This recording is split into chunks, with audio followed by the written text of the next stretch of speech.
Hey everybody, if you saw my last video, it was using the atlatl to throw a large projectile called a dart. Now in this segment, I'm going to show you how to make the atlatl itself. The atlatl simply has one little protrusion at one end, and then it's about 18 to 24 inches long with a handle on the other. Now this one I made with deer antler that I basically adhered and tied to the stick. But you can actually make one easier just with a stick. So what I'm doing is I'm going down this power line cut on my property, and these were some branches that the power company cut. And what you want is oak or maple preferably, and then something that's already been dried out. You don't want something that's too flexible. So these were just cut about a month ago, and I think one of them is going to be ideal. So here's a standing dead water oak, and you'll notice right here, that could actually make that little protrusion, which we want the protrusion to be at a 45-degree angle to the rest of the handle. We want the handle to be about the thickness of your finger. That's about 3/4 of an inch. So I'm going to cut it right here. Now while I'm out here in the woods, so to speak, I'm just going to do a real quick little trim job. I'm just trying to take off all these little side branches that are not going to be used for anything. And then back in the garage, I'm going to go ahead and whittle this down. And I want it to be about as long as my arm. So how about somewhere right around here. Again, this isn't rocket science. There's a lot of variation. But essentially, we have the beginning of our atlatl.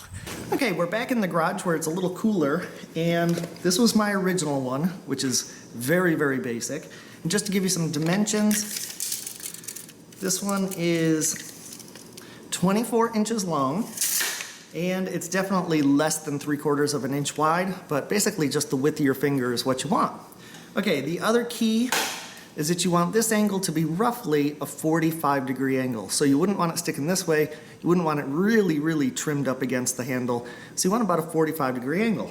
So, if we look at this candidate, you'll notice that it's pretty good, and the length is pretty good, a little short.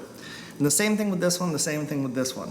So obviously we need to start trimming this up, and it really doesn't matter if it's got a little curve this way, but if I were looking at these, my favorite one is probably this. So what I'm going to do is I'm going to use the bandsaw, but you could use a handsaw. I'm going to cut this shorter right here, and then I'm going to try to bring down some of these little knots, some of these little branches that came off with the bandsaw, and then I'm going to whittle it smooth, get the bark off.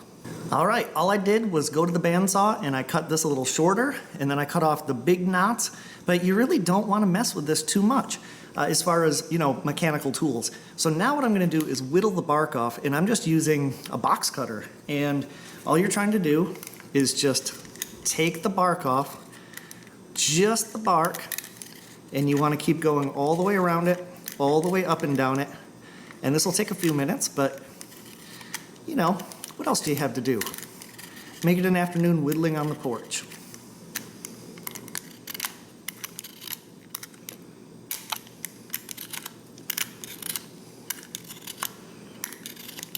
Well, that didn't take very long at all. I'd say probably less than 10 minutes. And all I did was just take the bark off, leaving as much of the little imperfections and curves as I wanted to. And now what we need to do is make this into a little bit more of a point. And there's no particular length that's better than another. You kind of just have to experiment. But all I'm going to do is shave this down, sort of like a pencil sharpener, and make it into kind of a rounded over point. Now you'll notice too that when I'm cutting, I'm just doing very, very, very short little cuts like that. I'm not just sitting here and freehanding, because that's how you get cut. All right, you'll notice that I didn't make it too tapered or too sharp. It's just kind of a dull little nub. And to compare it to the deer antler, you see the deer antler is a little bit longer and it's a little bit sharper, but as long as this nub fits into the socket of your dart, you're good to go. And so you see that fits in there pretty good, sort of like a little ball and socket joint. So we're gonna take this outside just the way it is, and I'm gonna throw it, keeping in mind what I showed you before. You hold the handle down here with 3 fingers. You put the nub end, the spur is what it's called, into the socket of the dart. Then you hold the dart with these 2 fingers, and when you're ready to launch it, You let go with your fingers and follow through. So let's go see how it does.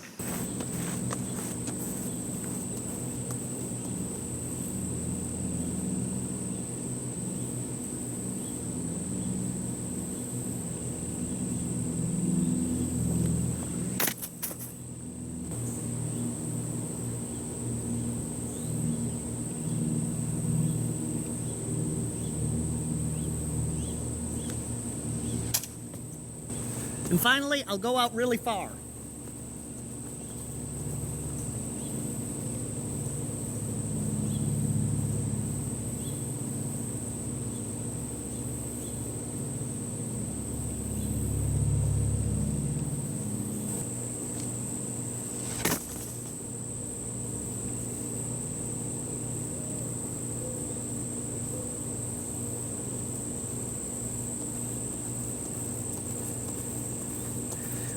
Well, I would say for just a couple minutes work and a simple stick that all it is carved, that works really well. In the part 2 of this series, I'm going to show you how to make the dart, which is actually a lot more complicated.